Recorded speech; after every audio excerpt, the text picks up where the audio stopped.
So, good day, Captain Alquino. We are the Group 9, and I am Decadet Solot. And my group members are Decadet Sabeliano, Decadet Timagos Hans, and Decadet Tipait.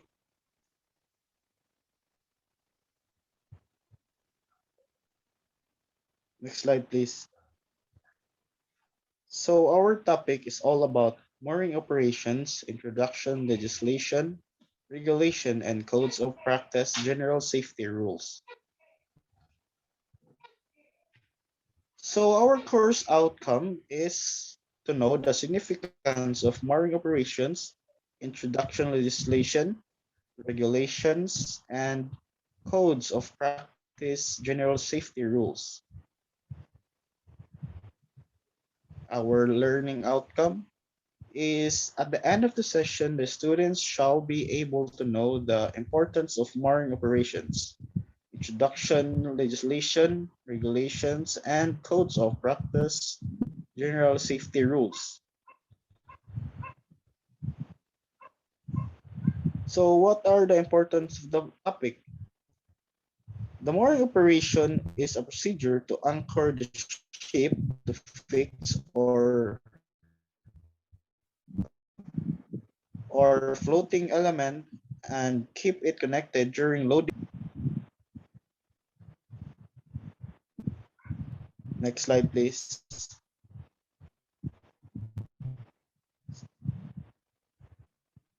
The mooring and unmooring of any vessel is an integral part of the operation of a working port. Mooring crew need to be adequately trained with sustainable experience to carry out the role to ensure a safe operation is carried out. Both practical and theoretical training will be given to all those taking part in the mooring operations within the port to ensure the same standard is maintained across the port. Part of this training will be include the requirements of the vessel's master, who has overall responsibility for the safe mooring of their vessel, taking into account hazards associated with the time, location, prevailing weather conditions, and tidal conditions at the berth. Next slide, please.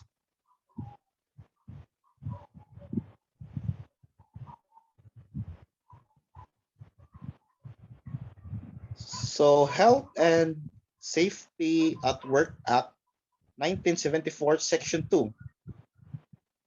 Employer's general duty to employ, so far as in reasonable practicable, to provide and maintain plant and systems of work which are safe and without risk to health, to provide and maintain plant and system of work which are safe and without risk to health, provide safe use, handling, storage, and transport of articles and substance, provide information, instructions, training, and supervision, maintain safe access and egress and regard to any places of work, provide adequate welfare facilities. And here is Decadet Sevillano for continuation.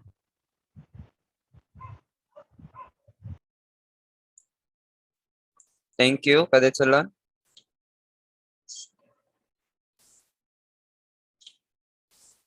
So, to continue, here in section 2, part 3. So here, provide a safety policy, revise it as necessary, and bring it to the attention of employees. In section 3, employers general duties to persons not in their employment so far as it's reasonably practicable.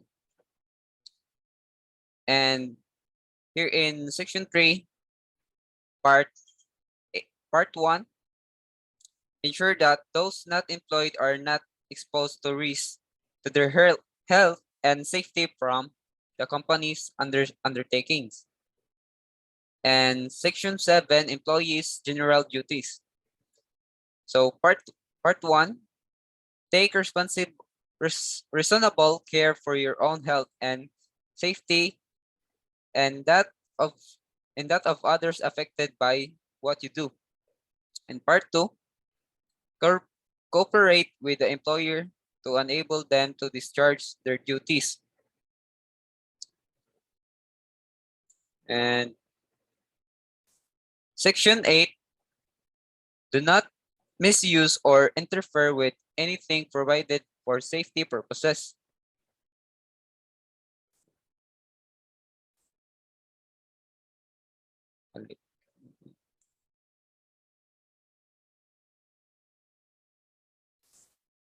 Hmm.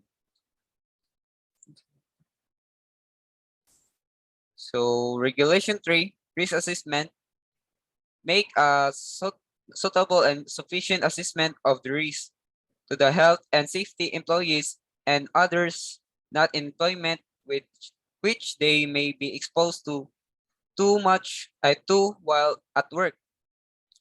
Review the risk assessment if something changes or it is no longer valid. And record the risk assessment if the employer in if the employer employs more than 5 people. So that's the about the Regulation 3, the risk assessment. And Regulation 4, the principle of prevention. Apply the principle of prevention while considering controls against risk. Regulation 11, cooperation and coordination, and where two or more employees shares at workplace cooperate with others. Next is coordinate the work safety and protection arrangements. Inform the other employers of the risk to their employees' health and safety arising from or in connection with work. Regulation 13, capabilities and training. First, provide employees with adequate health and safety training. Second, repeat training with where appropriate. 3, adapt the training to take into account a new or change risk to health and safety. Fourth is training to take place during working hours and mooring operation manual, page 4 to 47.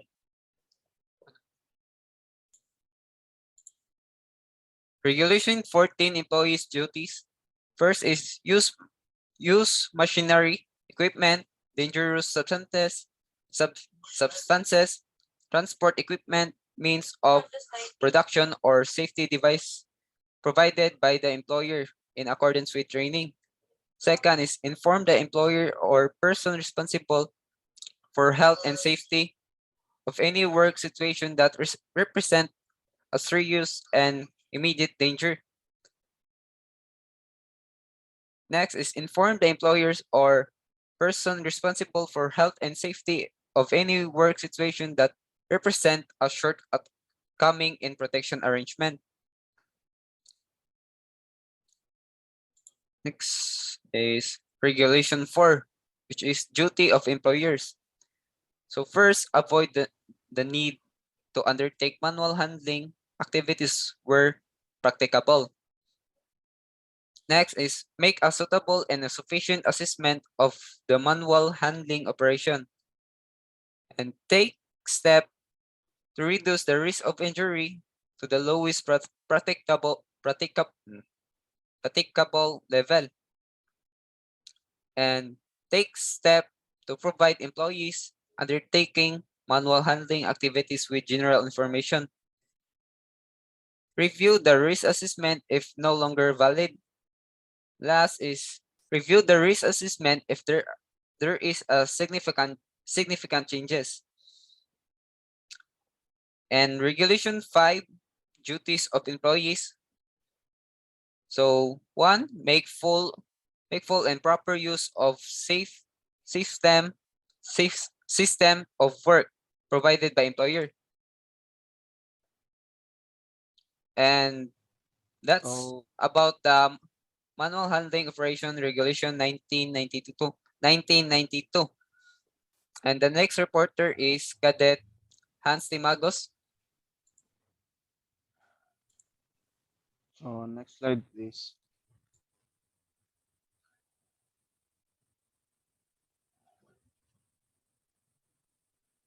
So LA L148 first edition 2014 safety and ducts. This approved code of practice or ACOP covers safety in all dock operations but does have useful reference to mooring. This document effectively replaced on dock regulation 1988. So ISP 005 guidance on mooring. This guidance document was jointly published by the Health and Safety Executive. H is L148 Safety and Docks. Publication replaces the references to mooring from Dock Regulation 1988. This guide should be read in conjunction with this manual. Next slide, please.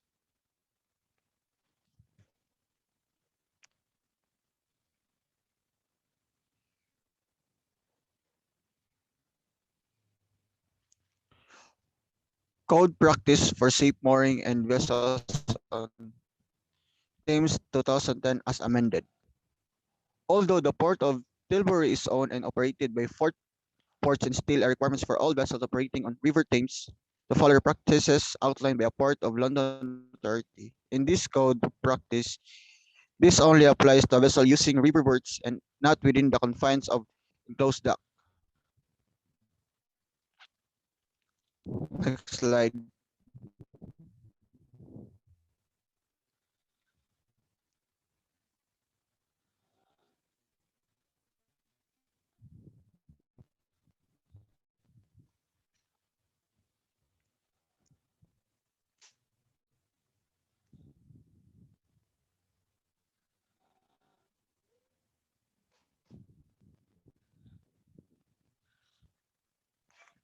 Next slide.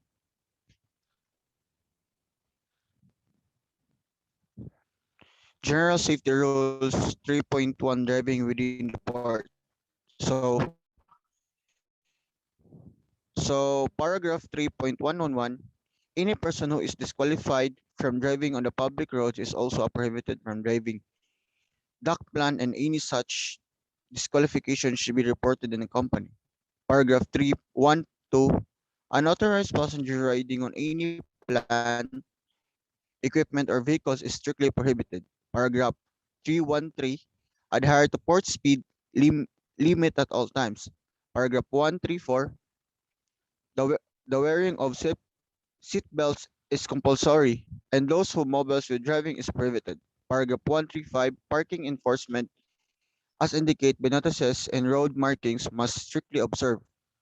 Paragraph 136, care you've been taken if vehicle's occupants are wearing life jacket inside the vehicle as they can get caught and fate causing an accident. Paragraph 137, traffic management plans need to be followed and this vary of each port is make sure you are aware of any traffic management practices operation for area of operation. Next slide, please.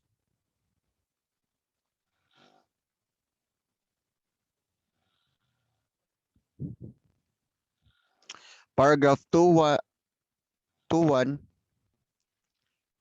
it is a responsibility of all employees, contractors, or other operators to report any defect to plant, vehicles, and infrastructure. For example, copying, bollards, cranes, and etc. And it is the responsibility of supervisors to assess the defect with engineering assistance if necessary, and ensure its rectification as soon as reasonably practicable. If necessary, mark appropriately to ensure it is not used. Paragraph 322, due attention should be paid on the lifebuoys positioned around the quays, and any defect of missing lifebuoys must be reported to appropriate manager. Paragraph 323, similar defects on quay ladders, fenders, piling, etc. must be reported to the appropriate manager for notification. Facilities additionally marine should be informed. Paragraph 324, no obstruction should be placed adjacent quays, bollard, safe access mooring of parties. Any such obstruction must be reported to the supervisor for notification and relevant manager. Paragraph 325, report defective life jackets immediately and supervisor to change the operation. Do not use the life jacket until replaced or fixed. Next slide, please.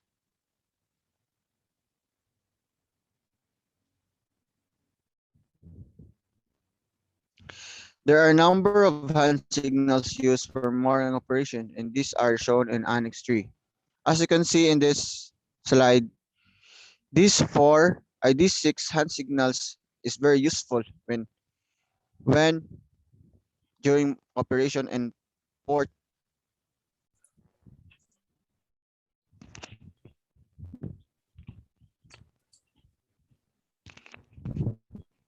So as you can see in the slide, in these 6 images that that are shown in the PowerPoint presentation are the signals and warnings that is very mandatory in mooring operation. If you don't know these hand signals and warnings, you're go they'll be to work on the port and or in a ship. Next slide, please.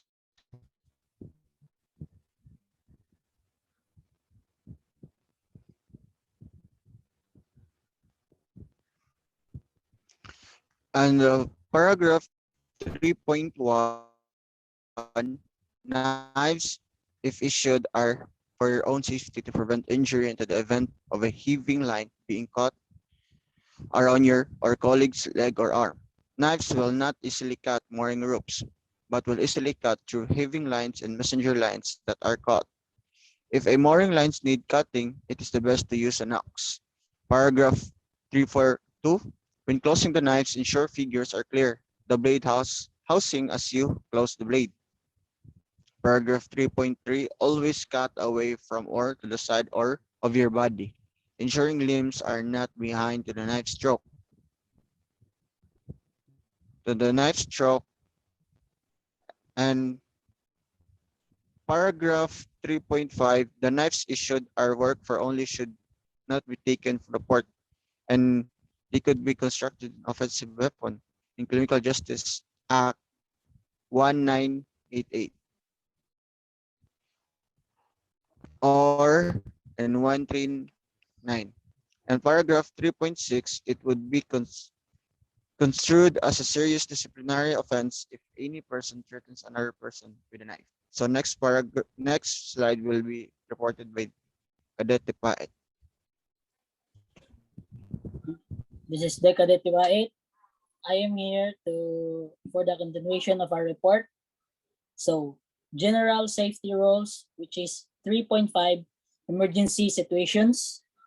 So, 3.5, paragraph 1 is always ensure every member of your team is accounted for at the end of the operation. Anyone missing, whether during the day or night, must be reported and a search must be started. A person falling into the water from the quay side may be knocked unconscious and will make little sound. Paragraph 2, do not take it for granted that your colleagues are safe, so make sure that you should check them.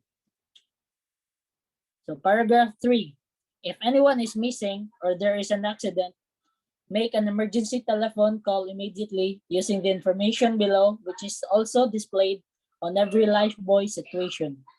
So that you can see in the image that there's a mobile or number that you can dial if there's an emergency. So next slide, please.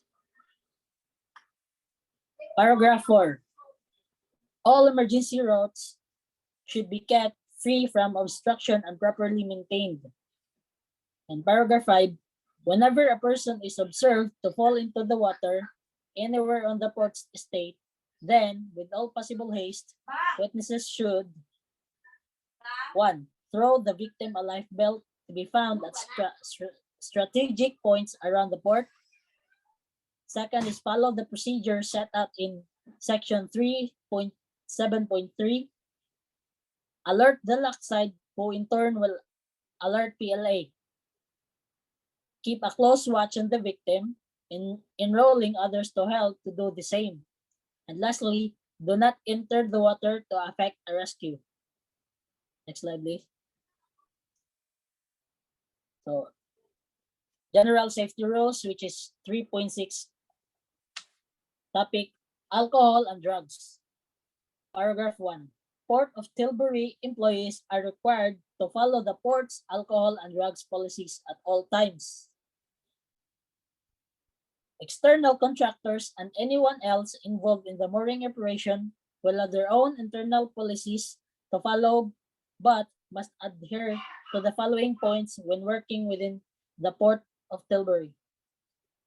Paragraph 2, subparagraph 1. The consumption or being under the influence of alcohol or drugs whilst on duty is forbidden.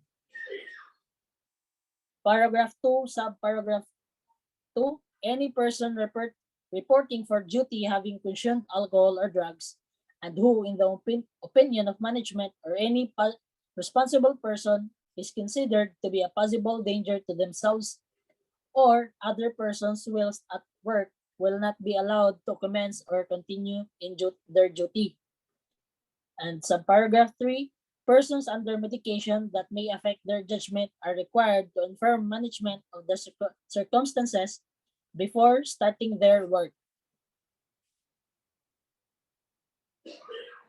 Next slide, please. General safety rules, which is 3.7, hazard awareness. Paragraph 1. The mooring team must be aware of the hazards associated with the task and be familiar with the risk assessments for that task. And during the mooring operation, the mooring crew need to be aware of the ship movement, the ship lines or ropes, and the conditions of the tide. And the images below are signage in the mooring area or the mooring area. Next slide, please.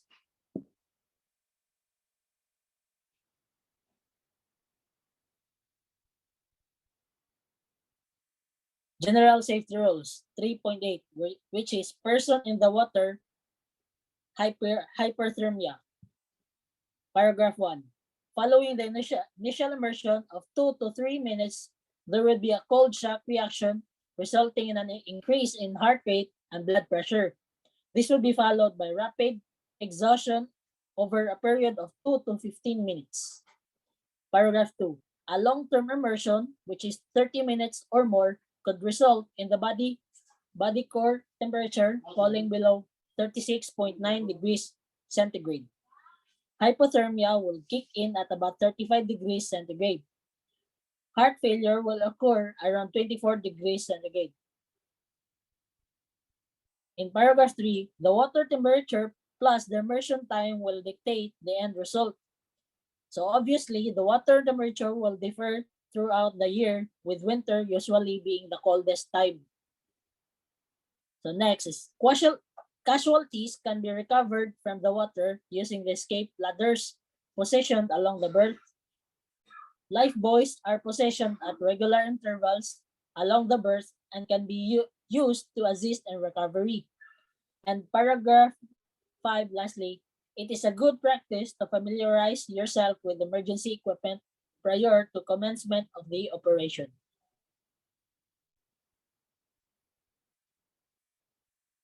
So that is all for our topic. Thank you.